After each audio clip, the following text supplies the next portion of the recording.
everyone, this is Brooke, and you're listening to the Vintage Gardener podcast, which is where I give you tips and tricks on gardening, particularly if you're like me and you garden in southern New Jersey, which is Zone 7A. So guys, after an almost 2-year break, I am finally finishing the third part of NiPiK. That's NiPiK, and NiPiK is the NPK values that you see on a bag of fertilizer. To me, it looks like NiPiK. That's why I refer to it. And so we are finally going to do a comparison of fertilizer. So let's get started.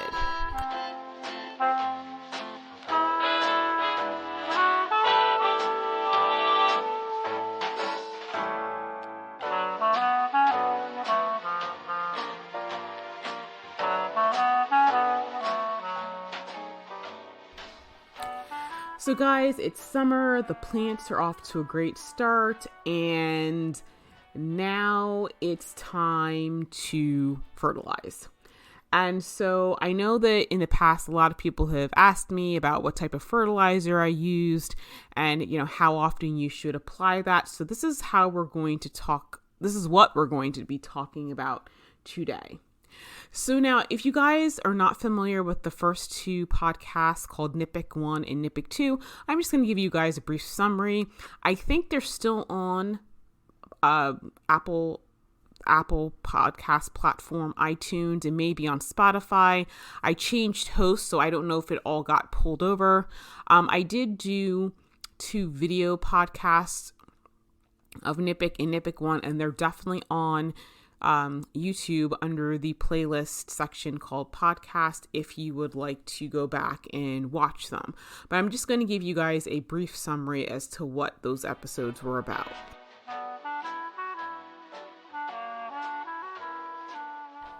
So NiPiK 1 was really a fertilizer primer. So if you watch the video, you will notice that I got a can of fertilizer, and basically I showed it to you and showed you what, how you read the values, what the percentages mean. I think we went over things like what are micronutrients as opposed to macronutrients.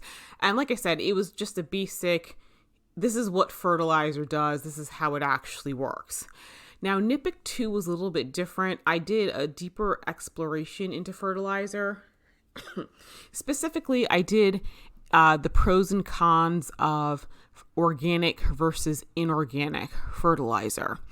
And so one of the things I went into great detail about was the danger, and I guess you'd say damage, that inorganic fertilizers do to soil. Inorganic fertilizers feed the plant. Organic fertilizers feed the soil.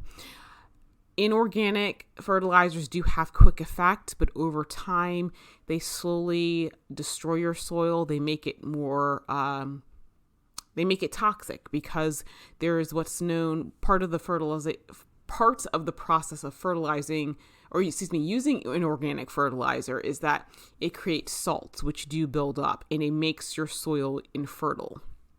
And so you can notice things over time, like your plants will be having certain types of nutrient deficiencies because those salts, for example, may make your plant uptake certain micronutrients to the point that it blocks other nutrients. And I did go into a great detail on that on the video. Now, I know some of you guys are probably wondering, can that really happen? Well, yeah, it can. As a matter of fact, with one of the gardening groups I'm a part of on Facebook, I noticed that somebody said that all of a sudden, they've been gardening for years. All of a sudden, 5 years ago, their garden simply just declined.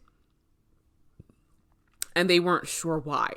I was getting ready to comment, but when I looked at the comments, I noticed the person was getting very huffy because I guess with some of the suggestions that people made, their response was, well, I've been gardening for 50 years and, and they asked for help, but they didn't appreciate the help people were giving them. And somebody wisely pointed out, well, hey, you've been gardening for 50 years, but you're asking us for help. And so I didn't really get into it, but from what responses I did see the original poster post was that recently they had started amending their soil with compost, which gave me the distinct impression that prior to the point they weren't providing any amendments.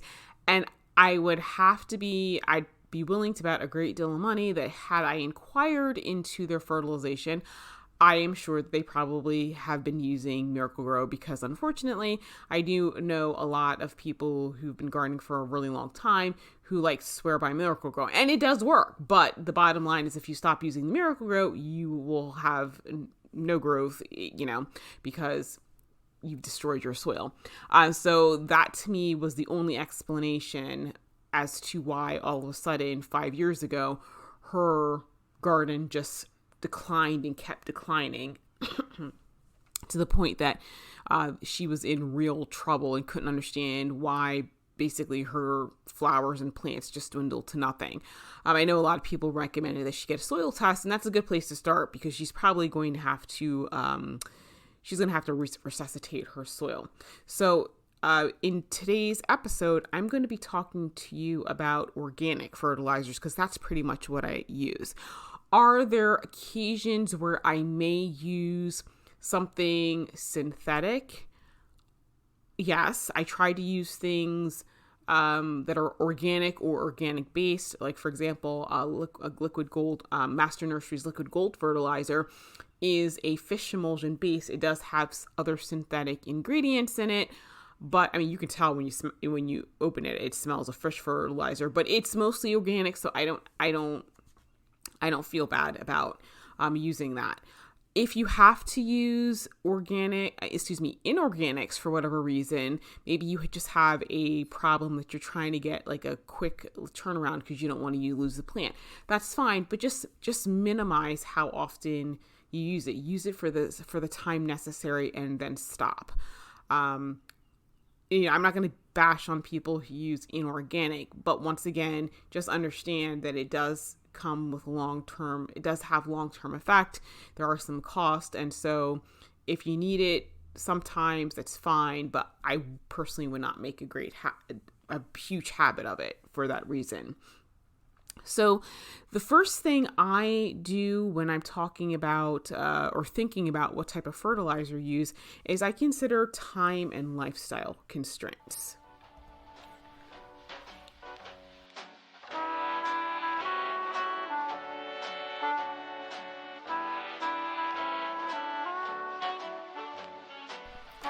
So over the years, I have seen any number of very unkind comments in gardening groups and discussions about people who would like to garden but don't have a lot of time on their hands, and those like hardcore, I guess you would say, very I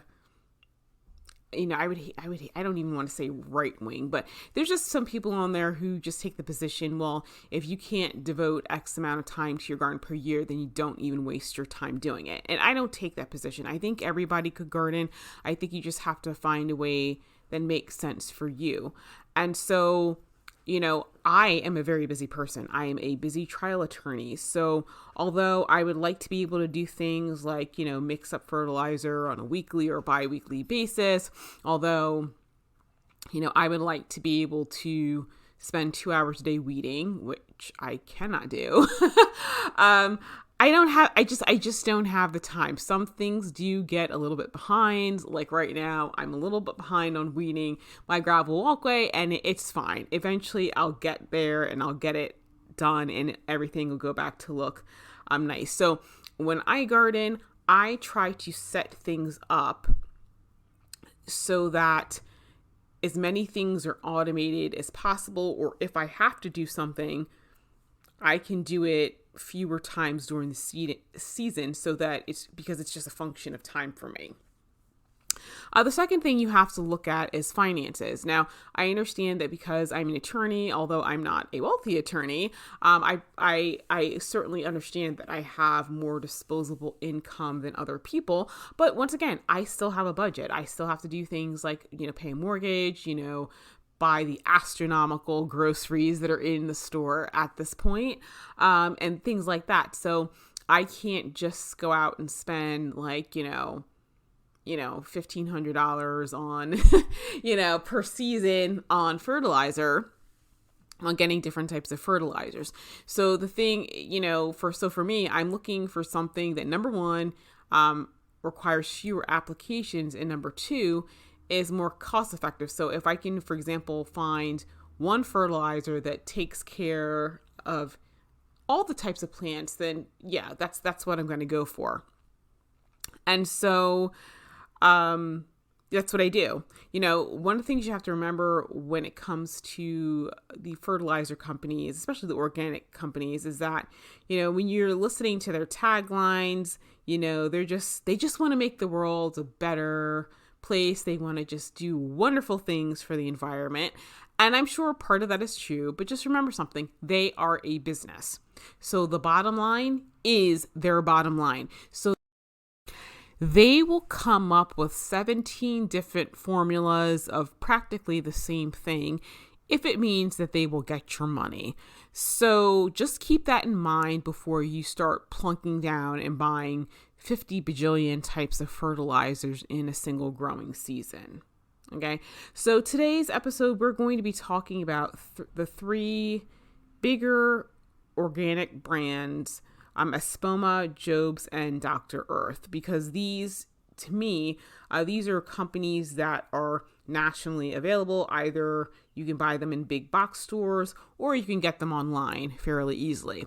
Now, I'm sure you guys saw the title, which is like the truth about Espoma. And yes, I know it is definitely bait clicky. The reason that I put that one in there is because in my travels around the web and on YouTube, everybody uses Espoma. Espoma is it has a lot of notoriety because Laura from Garden Answer uses it pretty much exclusively for the granular stuff. I know she uses the proven winner synthetic fertilizer, which I think I'm pretty sure I talked about in NiPiK part 2. Yeah, do not use proven winners synthetic fertilizer. I've explained to you the dangers. Just please don't do it. I mean, I understand you want your annuals to look good. You can do it in other ways. Like we'll talk about it today, I promise. But Espoma, because of Laura, is just the brand that everybody goes to. I see it. They have certain brands of Espoma in Lowe's. If you go to a lot of the local hardware stores, well, at least in my area, they have it. You can get it on Amazon. It's just absolutely everywhere. Now, guys, listen. I mean, look, she partners with them. I think we all know that. Or maybe she's sponsored by them. And I'm not knocking her for doing that. And I'm not knocking them. Espoma is a good brand. And if it's all there is available in your area, go for it. Because in terms of a fertilizer, it is good. Okay. Espoma is known for the tones. Okay. That's what I call them, the tones. And so let's talk about all of the tones of Espoma. There's holly tone, plant tone, garden tone, berry tone, rose tone, evergreen tone, tomato tone, azalea-tone, bulb tone, flower tone, tree tone, palm tone, citrus tone, and iron tone. And they should have another one called broke tone, because that's the sound you're going to make if when you realize you're going to have to put a second mortgage on your house if you're going to buy all these every season for all the different types of plants that you have. Now, the question you guys are probably asking yourself is, are all of these fertilizers by Espoma necessary for your garden? Absolutely not. Okay. Now, I know on Garden Answer, somebody had asked Laura which one would she recommend, and she kind of answered it. She kind of punted it, which I totally get. I mean, because she is partner with them, so she's going to have to be careful. And on top of that, she makes no bones about the fact that she doesn't really research. And so I'm sure she has not looked into it as deeply as what I have looked into it. And so I'm going to now explain to you why it is a complete waste of money, in my opinion, to buy all 13 or 14 of these tones. Okay. So here's the thing, guys. Like I said, all fertilizers have the macronutrients, nitrogen, phosphorus, and potassium. And they also have micronutrients like calcium, manganese, sulfur, and that sort of thing. Okay. Sulfur, nitrogen, phosphorus, potassium, calcium, they do the exact same thing in a plant. Okay. So it doesn't matter what label on it. It's not going to change, if you get your nitrogen, phosphorus, potassium from rose tone as opposed to plant tone, on using it on annual, it's not going to change the effect just because of the label. Espoma uses like alfalfa and other natural products. It's going to work the same in each plant. It doesn't change its nature by virtue of the fact that it's in a bag that says plant tone or garden tone or rose tone. That's just not how it works. Okay, so at the end of the day, if you have a really big bag of rose tone or that's all that's available in your area, use it. You don't need to go out and buy a different thing. Just use it because it's going to work the same. And at the end of the day, it's fertilizer. And it's going to be fine. I don't make a big deal about what type, like necessarily the various types of fertilizer. In my opinion, a good general fertilizer, if you get something that's just balanced, that's good.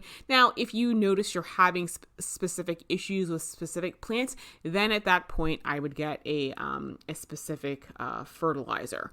So the thing is, I looked at, I did a comparison. I compared all the Espoma brands plus the Job's brands plus the Dr. Earth's brand. And one of the reasons it's taken so long to get this episode done is because it was a lengthy, I mean, like I said, I'm an attorney. So, I'm researching when I can. So I had to do a lot of comparison, a lot of looking things up.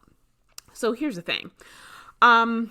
We're going to go with holly-tone, berry-tone, azalea-tone, and evergreen-tone. People, it is very important that you look at the fertilizers. If you're in somewhere where they've got all of the Espoma brands, take each one of the bags, flip them over, and look at the label with the breakdown of what the ingredients are. Now, I picked these 4 types of tones because there is what's online and then there is what's on the bag. And so let's go what's online. If you go to the Espoma website, they have a spec sheet. Now this spec sheet is, okay, first off, let me put a disclaimer on here. All of the information I'm providing you is current as of the day of this podcast. Now, I'm anticipating that I'm going to put this podcast up, around mid-June at some point in time. This information was as of the day I posted the podcast.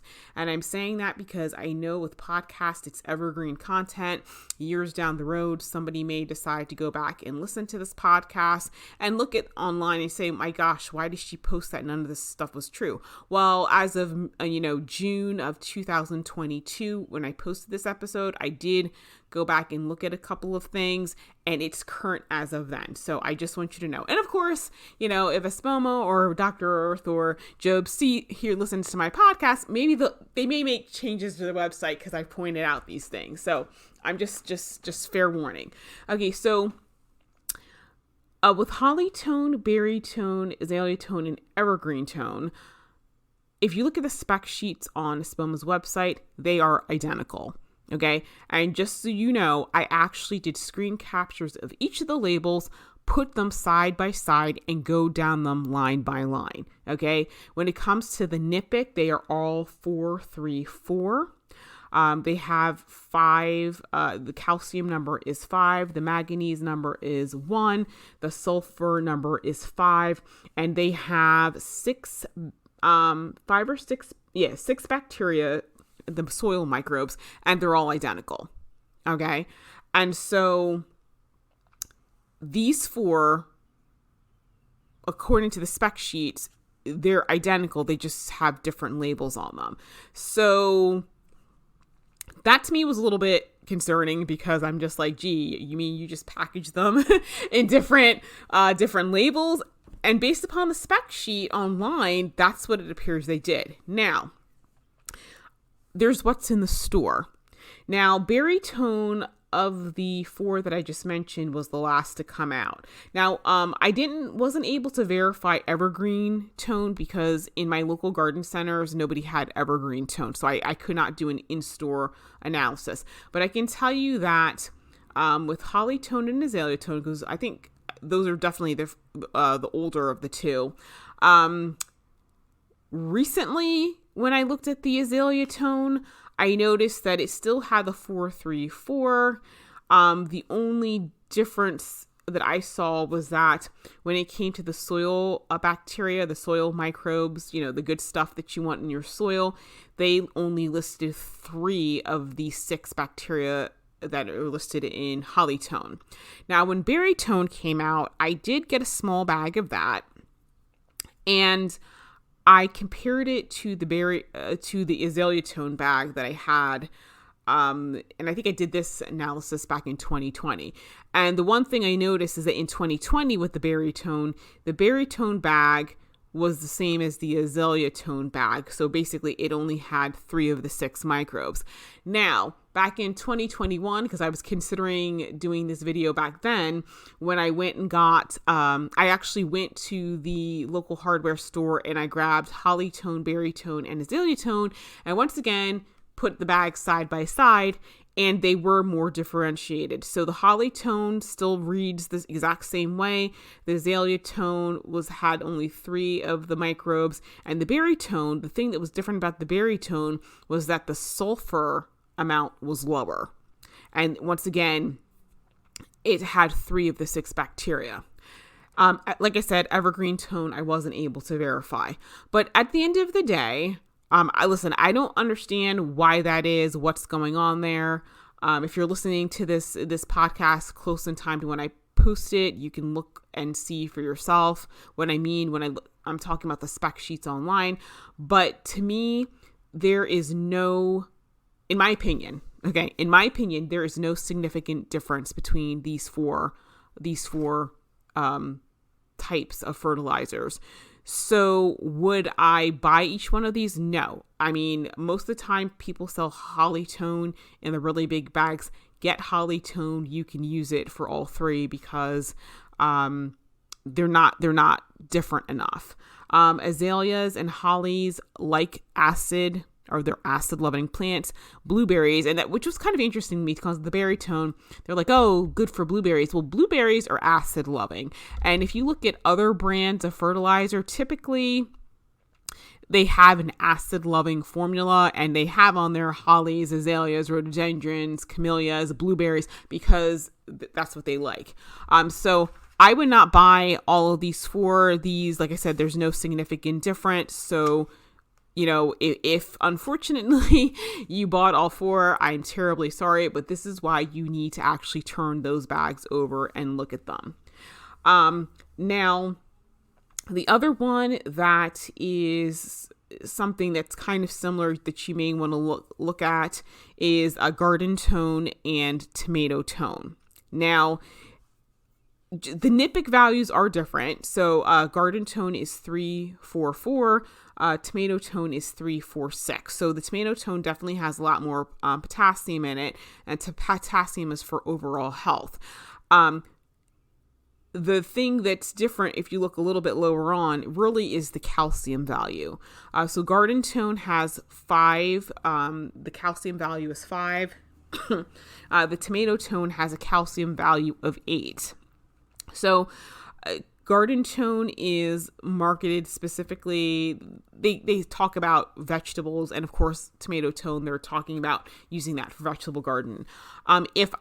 For those two, if I was going to choose between the 2 of them, I would use tomato-tone. Tomatoes, cucumbers, squashes, and that sort of thing, they tend to be a little bit more susceptible to blossom end rot, and I certainly know that I've had it, and that's a calcium deficiency. So if that's a problem that you have, the tomato-tone is going to be better for those plants for that reason. And the calcium, it's not like it's going to harm the other plants. It's just that some plants are going to need more calcium. So of the two, I would go with the tomato tone. Espoma also has plant tone. They have flower tone. They've got rose tone. I mean, generally speaking, these are all what I would consider to be just, I think all of these Espoma brand really are just general fertilizers and that sort of thing. So, like I said, if there's only one available in your area, it's not going to make much of a difference. With plant tone, flower tone, and rose tone, I mean, I think the flower tone and the rose tone have a slightly higher phosphorus value. I'll be quite honest, I tend to like a higher nitrogen value for my flowering plants, because although the phosphorus value does help with blooming and bud set, nitrogen actually aids the plant in uptaking the phosphorus. And sometimes with phosphorus, it can kind of build up in the soil, which isn't necessarily good. So I personally like to have a slightly higher nitrogen value than a phosphorus value. Now, plant tone, I think the NiPiK on that is 533. So as you can see, it's not a whole lot more nitrogen than phosphorus, but it's a little bit more. And so that's how I typically go by it. So that's the whole thing with the Espoma. So pretty much with the Espoma, when I was using it, I was using plant tone, and like I said, with my vegetables, once I got to my current location, I've been having a problem with blossom and rot, so I would be using tomato tone. Now, that said, I have not been using Espoma. Espoma is a once-a-month fertilizer, and for me, with this year, actually the past couple years because of COVID, I've had a little bit more time on my hands, but when I'm really busy, once a month fertilizing is a problem. The other disadvantage to Espoma is that they don't have a liquid. They don't have a liquid version. And sometimes, especially if you have a plant that's in, acute distress where it's like they may die, you really need something liquid because it's easier to uptake. Also, a lot of times with the liquids, you can do a foliar spray, meaning that you can spray it on the leaves because plants can't uptake nutrients through their leaves. Espoma does not have that. So it definitely is a much more slow working formula. So if you're having issues, it is going to take you longer. So it's not really good for rescue situations. Now, there is Job's Organic. Now, I liked Job's Organic from what I saw. The disadvantage for Job's Organics to me is that the bags are too small. They don't have 50-pound bags. And so for me, it's really not cost effective. But if you have a much smaller garden, this may work for you. So let's go over the different Job's types of fertilizer. Okay, so Job's has one for hollies. Then they have one for annual and perennials. They have an all-purpose. They have an azalea, camellia, and rhododendron.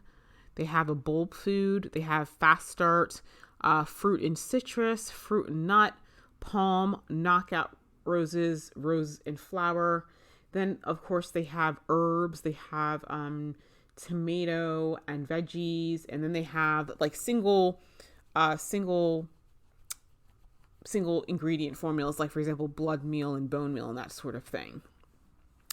Now, immediately off the bat, the thing that's different about Job's from Espoma is that when it comes to soil microbes, Espoma has 6, Job's has 9. Now, I did my research quite some time ago, and I don't have that notebook with me anymore. But when I looked at actually what the microbes do, a lot of the soil microbes do increase, because in order for plants to uptake nutrients, those nutrients have to be broken down. There is a symbiotic relationship between the roots, involving the roots of the plants and the ability to uptake nutrients. And so that's what the soil microbes do. The other thing is that soil microbes actually break down things so that the plants can absorb it. One of the things that I know Dr. Earth had it, and I'm pretty sure that Job's had it, is that they had they have a lot of soil inoculants, more soil inoculants for soil pathogens. I think Espoma had a little bit, but from what I remember, Jobs and particularly Dr. Earth had a lot more soil inoculants. The other thing that I remember seeing in the Dr. Earth brand and the Jobs brands that Espoma doesn't have is that there are certain types of fungi that help reduce the salts in the soil.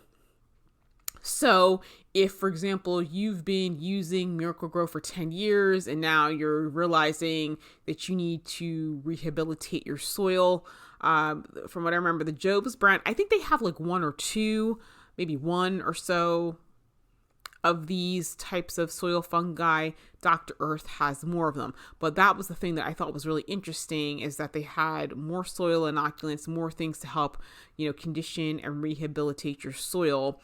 And Espoma doesn't have that. So there is a little bit more in the formulas. The other thing is that Jobs does have a water-soluble varieties for herbs, veggies, orchids, bursting bloom, that sort of thing.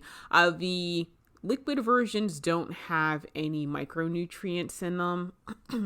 So that's something to keep in mind. Then they have fertilizer spikes that are slow release. And the nice thing about the fertilizer spikes is that they last for the organic ones, I think it's between 6 to 8 weeks. They do have an inorganic formula that is designed not to leach.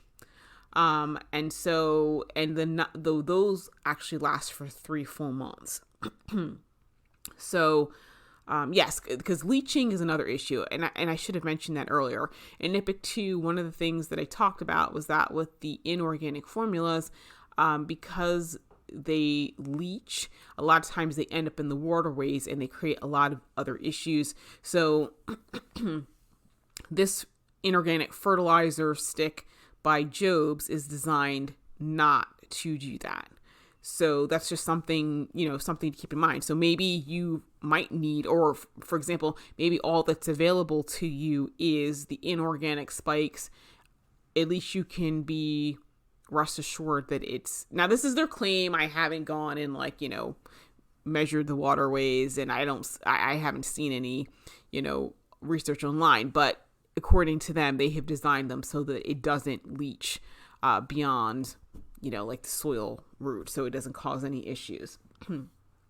They also do have a slow release organic fertilizer, but this is in really small batches. It's almost kind of like the same size as Osmocote, and the organic slow release fertilizers do last for 3 months, and that's all purpose and then annuals and perennials. So they have, fewer varieties, but that's fine because, to be quite honest, like annuals and perennials, I don't think you need one specifically for annuals and perennials because there's really no difference in the requirements, and that sort of thing. So with the fruit and citrus and then the fruit and nut, I don't have either of those types of trees. I did pull the spec sheets and they are formulated slightly different. I know the citrus tends to have more sulfur in it than a fruit and nut, but have I ever tried it? The thing is, when I get citrus and fruit trees and, and maybe a nut tree, I'm going to try them just to see which ones, is there appreciable difference. Palm trees definitely need a little bit something else. The knockout rose and flower, I don't see why you would need both of those. Quite frankly, I think you'd be fine just with the annual and perennial. Now with the herb and the tomato, the thing with herbs is that you tend to eat the herb leaves. So I can't remember what the formulation on the herb is, but for what I remember, it had a much higher nitrogen content. And then of course you have the tomato and veggies, which of course has got more calcium in it. So those are the differences. So the thing is, when you're looking at the numbers, when you understand how things work, you can kind of evaluate, is it really necessary that I have one or as opposed to another? like I said, for me, I would just go with the all-purpose. If you're having issues with like your azaleas or like, for example, like the tomatoes, then just get one additional kind. And like I said, they do have water-soluble formula. Now, the one that I use is Dr. Earth. So when it comes to soil microbes, Dr. Earth refers to them as probiotics. Or is it prebiotic? I think it's prebiotic. They have 23 bacteria and fungi in the soil. So they have multiple types of things to help root development, multiple types of soil inoculants, multiple types of things that will help remove like salts and stuff from the soil. So when it comes to the varieties, they have like, I guess you would say like 5 specialty types of fertilizers. For example, you've got the tomato and vegetable, you've got the blooms, you got like starter and that sort of thing. And then you have 6 all-purpose fertilizers, and they have some quirks. I forgot which one I like to use. So once again, they have even fewer varieties. Now, the thing with Dr. Earth is that I thought was nice is that, number one, their formulas are designed to last for 2 months. So it's a 2-month feed. So depending upon how long your growing season is, for me, I probably usually don't have to fertilize my plants until like June. And so with June and, June, all of June, all of July, come August, I'm really not fertilizing everything because at that point we're transitioning into fall and I want things to start, kind of hardening off and kind of winding down for the fall.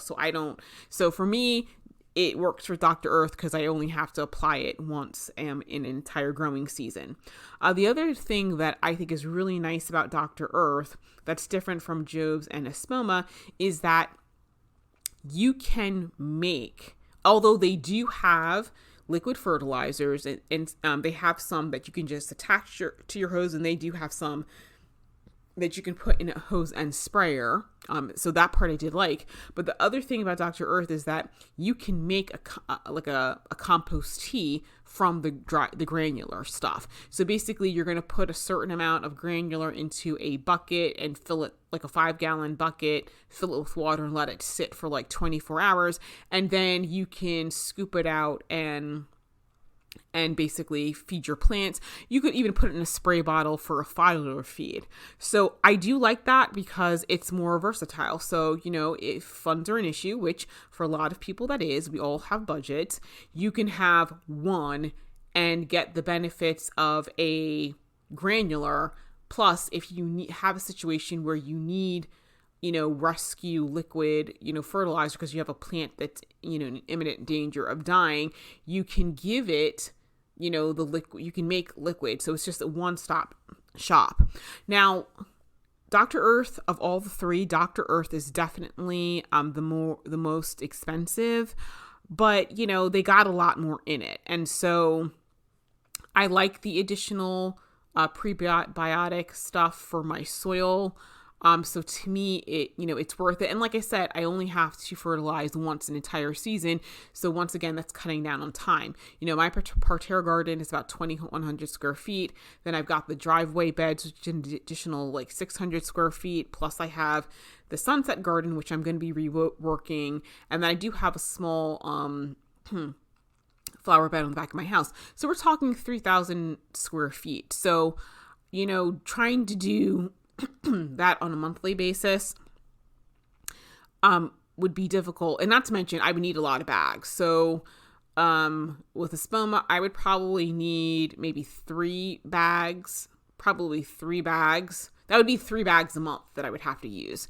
Whereas with the Dr. Earth, maybe I'll use, 3 bags. I may need 3 bags, but at least it's only, one time during the growing season, as opposed to, June, July, and August with Espoma. So in terms of a cost analysis, how much am I going to spend? Obviously, if I have to buy, 9 bags of the general. Well, that's assuming, of course, I use just the general all-purpose fertilizer. With Espoma, with all of them, I'm going to need a different bag for my vegetables. So, there's that too. So at the end of the day, it's just one of those types of things that I feel for the size garden that I need, Dr. Earth is more cost effective. Now, this research is going to update. I may find another organic brand that's more cost effective. And if I do, then I will switch to that. But those are kind of, but that's where I'm going for right now. So how often to apply it? Well, obviously with, the Dr. Earth, it's once, once for 2 months. Now I do use something different depending upon the plant. So for example, I have fertilizer sticks for the hydrangeas, and the roses. I used them last year. They worked really well. I noticed a difference. I need to add those fertilizer sticks because last year I think because of the fertilizer and because they were, in terms of health, they were really good. I didn't have as much pest damage and, fungal damage as I'm currently experiencing this year because we've just had a much wetter season. So I definitely have to do that with the vegetable gardens. I have to look on the tag for Dr. Earth because with my vegetable gardens, I'm doing raised beds, and so they are the ones I have now are on concrete, and so any nutrients leach a little bit more quickly, and so before that reason, I'm going to have to probably give them granular fertilizer more often, or I will give them the granular fertilizer, and then I'm going to have to supplement with some liquid fertilizer waterings, every 2 weeks or something. And that's fine because it's a really small area. Now, when I finish my new vegetable garden, I'm going to have to adjust that. The other thing is that I do have corn in my garden, and so that's going to necessitate something slightly different because corn needs a lot of nitrogen. I don't know if you guys have ever seen corn gluten in the stores. It's used as a weed suppressant because it inhibits germination. It's also a fertilizer. It's pretty much all nitrogen, and that's it. Corn need a lot of nitrogen, and one of the reasons I feel like I've been having issues with my corn is because the nitrogen content of what I'm using is not enough. Now, somebody, and I can't remember if it's Job's or something, but somebody somewhere has a blood meal fertilizer stick. So I'm going to be getting those. They're pretty small, and I'm going to be putting those next to the corn. So basically, as it's watering, it's breaking down, and it'll have the nitrogen that it needs. If not, then I'm just going to have to commit to putting blood meal around the corn plants every so often because they definitely need it. So like I said, for me, I tend to go with the general all-purpose fertilizer, the tomato fertilizer, like I said, the blood meal for the corn. And for my hydrangeas, I just kind of go with the Azalea-tone, and that's good for any acid-loving thing. So quite frankly, I may even put like the acid-loving versions of the fertilizer on my blueberries as well. So for me, I guess that's 3 different types of fertilizers, but obviously the big one is the all-purpose, and I would need smaller bags of the other things, or fertilizer sticks, because with the hydrangeas and stuff, I've been doing the fertilizer sticks, so I don't have to so basically it's like a one and done.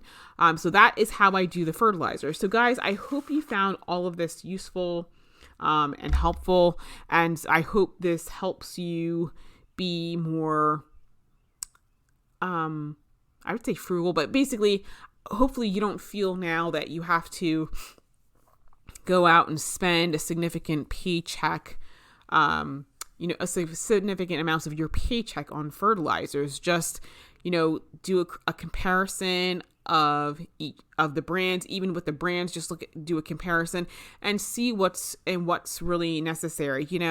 If the nitrogen on something is 4 and the nitrogen on another is 5, is it that significant of a difference? No, it really isn't. So at the end of the day, like when people say, oh, things are specifically formulated for this, that's a sales pitch. Just remember that. Is it really specially formulated? I don't know. You're not going to know unless you look at the bag, compare that bag to the other products in that line. And quite frankly, even comparing them to other similar products in other brands to see what is more beneficial, what is not. So because all of those things are going to matter. It also take into consideration your soil chemistry. Like I live in an area where it's more acidic soil, and actually some parts of my yard I think are a little bit more alkaline because I've been noticing the color of the hydrangeas. So that's something I have to work on because I do want my soil to be slightly more acidic. So, if you have acidic soil, maybe you want to make sure you're not getting something that's got a lot of sulfur in it. There's another substance that kind of mimics the effects of acidity without changing your soil pH, and that is humeric acid. Dr. Earth has a lot of humeric acid, and when it comes to acid-loving things, they tend to, instead of using sulfur, they use humeric acid to give the same effect. So that that's something you should take into consideration. If you have, for example, alkaline soil, the sulfur is definitely going to help, change your soil acidity. But, if your soil is alkaline, that's going to be a fighting battle. You may not necessarily be able to change it altogether. And so I know most of the brands have a little bit of humeric acid, but I think Dr. Earth has the most. The other thing is that some of the fertilizer brands, and there's this one that's in a brown box and I can't remember it, they actually sell humeric acid by itself. And so if you have alkaline soil, it might be worth getting some humeric acid because once again, it's not going to change your soil acidity, but it's going to mimic the effects to make whatever nutrients there, more available. And so that's an alternative. And probably if you go to like an Agway or something like that, they may have, things like humeric acid and that sort of thing on a more commercially available scale, if that's something that you need. So guys, the whole thing with fertilizer, it's not quite just as simple as all that. You're going to do some time researching, but I think once you get something that works for you, it's going to be a lot easier. And then, in future, if people are releasing, I have this new product for X, Y, and Z plant, you're not going to feel the pressure of, I got to buy that. It's just like, whatever. It's the same thing. And so guys, that's how I tend to do it.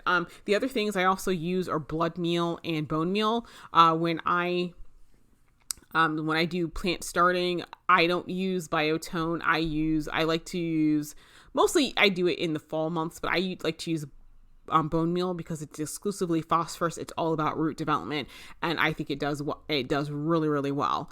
Blood meal, like I said, if you're having a nitrogen issue, like for example, in a couple of the middle beds, I noticed that some of the plants are yellowing because it's a little bit more sandy. So I may just dump some, blood meal in there to kind of help green it up. It's not an iron issue. I have iron water, so that's not it.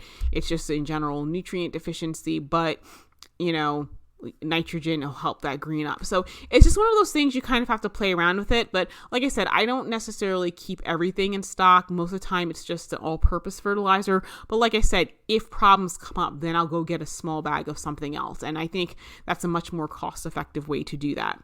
So guys, if you have any questions about this podcast, leave it in the comment section. I am going to do a Q&A. I think I'm going to schedule it for the end of this month. I'm probably going to put a poll on Instagram because I would like to know the best day and time to do a Q&A so that most people can participate. This time, I think I'm just going to do it exclusively on Podbean and do a call-in show, because setting up a live can be kind of difficult, and I'm trying to figure out what software I want to use. So anyway, guys, thank you for listening. Don't forget that the podcast can be found on Podbean as well as iTunes, and of course, the audio. There's an audio portion that gets put on YouTube if you like to listen to it that way. But guys, thank you so much for listening. I'll see you in the next podcast, and I will definitely see you in the next video on YouTube. Bye.